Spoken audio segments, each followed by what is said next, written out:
గతసారి ethanol petrol గురించి video చేశాను. E20 గురించి చాలా ఇష్యూస్ కన్సర్న్స్ ఉన్నాయి. Engine damage, fuel tank, fuel pump, ఎక్కువ రిపేర్ మరియు మెయింటెనెన్స్ కాస్ట్, తక్కువ మైలేజ్, E20లో ఫేజ్ సెపరేషన్, ప్రైస్ ఎందుకు హై, వాటర్ కన్సంప్షన్, ఇది ఎందుకు కంపల్సరీ, చాలా విషయాలు, USA నుండి ఎందుకు ఇంపోర్ట్ చేస్తున్నాం, ఇలాంటి ఎన్నో బర్నింగ్ ఇష్యూస్. ఈ వీడియోలో నేను కేవలం ఇంజిన్ డ్యామేజ్ పైనే ఫోకస్ చేస్తాను. పాత పెట్రోల్ కార్ అయినా కొత్తదైనా E20 వల్ల ఇంజిన్ డ్యామేజ్ అవుతుందా? దీనికోసం చాలా రీసెర్చ్ చేశాను. కొన్ని రీసెర్చ్ పేపర్స్ చూపిస్తాను. MIT, ఓక్లహోమా స్టేట్ యూనివర్సిటీ లాంటి ఇన్స్టిట్యూషన్స్ లేదా ఆటోమోటివ్ జర్నల్స్, ఇలాంటి రీసెర్చ్ పేపర్స్ నా దగ్గర చాలా ఉన్నాయి. ఇక్కడ ఉన్న కొన్ని రీసెర్చ్ పేపర్స్ చూపిస్తాను. తర్వాత దీన్ని ఎక్స్ప్లెయిన్ చేయడానికి షార్ట్ వీడియో చేశాను. ఈ పేపర్స్ ఏం చెప్తున్నాయంటే దీనివల్ల ఇంజిన్ డ్యామేజ్ అవ్వదు. నేను ఒక యానిమేషన్ చేశాను.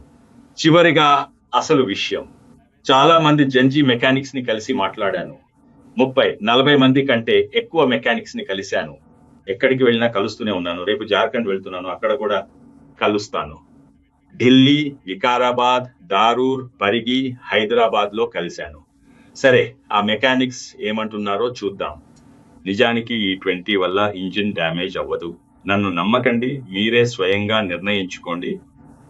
నేను చదివిన పేపర్స్ ప్రకారం NREL, ఓక్ రిడ్జ్ ల్యాబ్, MITలో ఇంజిన్ డ్యామేజ్ లేదు, పెర్ఫార్మెన్స్ పెరుగుతుంది. SAE ప్రకారం డ్యామేజ్ లేదు.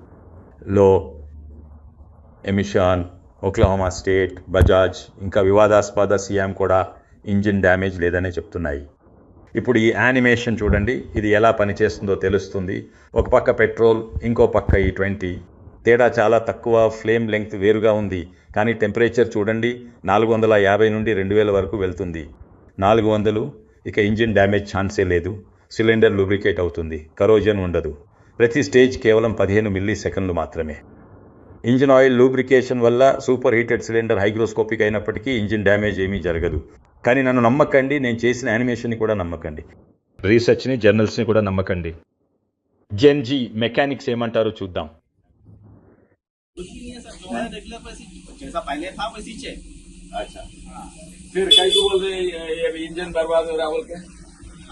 घूमने वाले पे बोल रहे हैं, मगर वैसा तो नहीं है सर. हमारे पास में E20 का वैसा कुछ भी प्रॉब्लम तो नहीं आया. सब जने बोल रहा अब E20 का पेट्रोल की वजह से सारी गाड़ी बर्बाद हो जा रहे, पेट्रोल का आमदनी बहुत बढ़ रहा, ऐसा कुछ नहीं. ऐसा तो अभी नहीं लग रहा है. E20 की वजह से कुछ प्रॉब्लम आपको मेरे पास तो कोई ऐसा नहीं, बस बात तो आप सुने शायद. E20 के बारे में इंजन खराब हो रहा, फ्यूल पंप खराब हो रहा, ये सब आपके पास ऐसा नहीं आया. हमारे पास ऐसा कुछ बढ़िया है.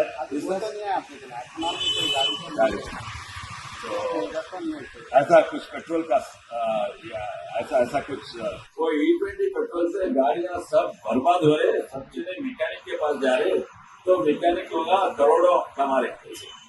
ऐसा दिखे नहीं ना. मैकेनिक तो करोड़पति बन रहे. E20 వల్ల అన్ని ఖరాబ్ అయిపోతున్నాయి, అయితే మెకానిక్స్ కోటేశ్వరులు అవుతున్నారని ప్రచారం. ఈ E20 పెట్రోల్ వచ్చింది కదా, దానివల్ల మోటార్ సైకిల్ అన్ని ఖరాబ్ అయిపోతున్నాయి, బర్బాద్ అయిపోతున్నాయి, నాశనం అయిపోతున్నాయి అంటున్నారు. అంటే మీ గిరాక్ చాలా పెరగాలి కదా. అట్లేం లేదు.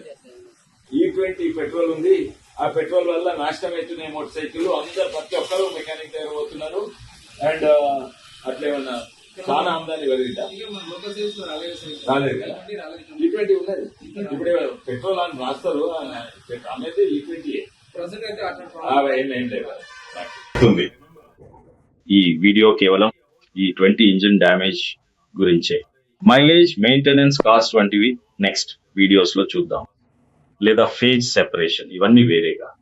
ఇది కేవలం ఇంజిన్ డ్యామేజ్ గురించే. మళ్ళీ కలుద్దాం.